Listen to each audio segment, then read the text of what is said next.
Shabbat Shalom, everyone. Thank you so much for joining Jamie and I this evening. This week's parasha is Bo, and it's actually my younger brother, very specific, Nate's bar mitzvah portion. In Parasha Bo, the last of the 3 plagues are spoken about, and Moses is told that the 10th plague will be the death of the firstborn. After the horrors of the last plague, Pharaoh agrees to let the Israelites go. We're going to start by highlighting some interesting points from this Dvar that I was speaking about from 6 years ago. It was quite profound that he linked the idea of not all the Egyptians being responsible for the slavery enforced by Pharaoh to current issues that involve decisions made on behalf of the whole country by our leaders. This complex idea, and I want to talk about 2 separate examples. Firstly, we see what's happening in South Africa. Because of Donald Trump cutting all America's foreign aid, there are clinics that provide HIV and AIDS treatment and relief having to shut down because they rely on this foreign aid. As someone who's employed in the health sector, we see people on a daily basis who suffer with HIV and AIDS, and for the most part, this is not by choice. Most people who come into Victoria Hospital are referred to such clinics for treatment for HIV and AIDS.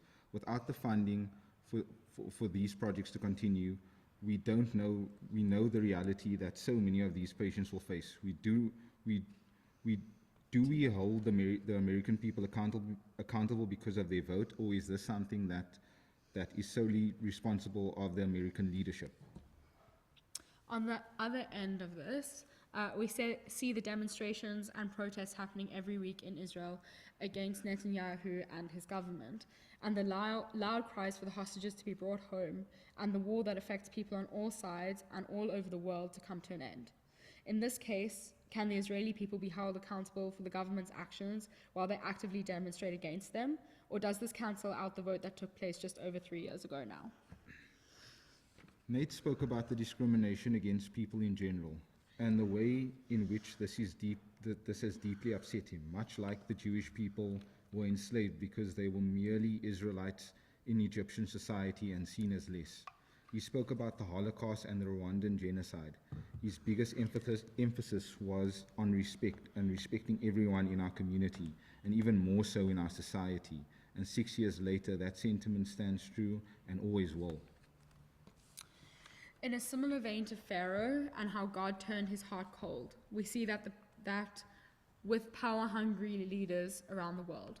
But the importance is in the voices of those who stand up. May we all have the courage to stand up the way that they do. We look to political leaders to show us the way forward, and more often than not, we have failed. We are continuously inspired by those who choose to stand up and speak out, who use their voice for those who can't. Leaders may make decisions on behalf of a people, but that does not mean that the leaders represent the people and what they value. Nate ended with a quote from the book Wonder. It said, "When given the choice between being right and being kind, choose kind. When we use our voices against injustice, we choose that kindness. So let us continue to choose wisely." Good Shabbos.